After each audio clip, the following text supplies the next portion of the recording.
महाभारत का युद्ध हम सब जानते हैं कि ये धर्म और अधर्म की लड़ाई थी। लेकिन क्या आपको पता है, 5 पांडवों में से एक भाई ऐसा भी था जिसे युद्ध शुरू होने से पहले ही उसका अंजाम पता था। वो जानता था कौन मरेगा कौन जीतेगा, फिर भी वो चुप रहा। ये कहानी शुरू होती है पांडवों के पिता राजा पांडु की मृत्यु से। जब पांडु अपनी आखिरी सांसें ले रहे थे, उन्होंने अपने 5 बेटों को अपने पास बुलाया।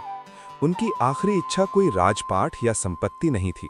उन्होंने अपने बेटों से एक बेहद अजीब और डरावनी चीज मांगी। पांडु ने कहा, मेरे मरने के बाद मेरे शरीर के मांस और मस्तिष्क यानी ब्रेन को खा लेना। जो ज्ञान मैंने पूरे जीवन में अर्जित किया है वो वेस्ट नहीं होना चाहिए, वो तुम में आ जाना चाहिए। ये सुनकर युधिष्ठिर, भीम और अर्जुन सहम गए। उन्हें यह घोर पाप लगा, लेकिन सबसे छोटे सहदेव समझ गए थे कि पिता ज्ञान देकर जाना चाहते हैं।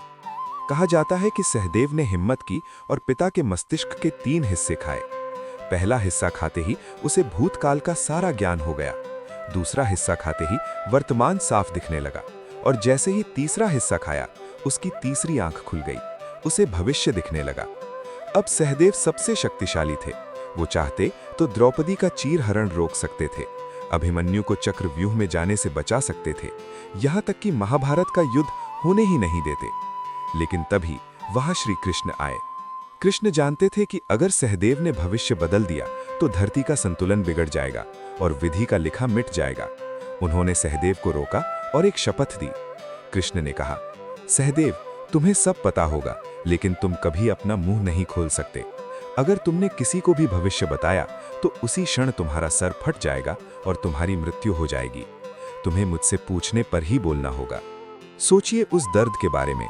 सहदेव ने अपनी आंखों से अपने परिवार को बर्बाद होते देखा, अपनों की चीखें सुनी, हर मौत पहले से देखी, लेकिन सिर्फ धर्म के लिए और कृष्ण के आदेश पर वो पूरी जिंदगी खामोश रहा। यही कारण है कि सहदेव को महाभारत का सबसे बड़ा ज्ञानी लेकिन सबसे दुखी योद्धा माना जाता है।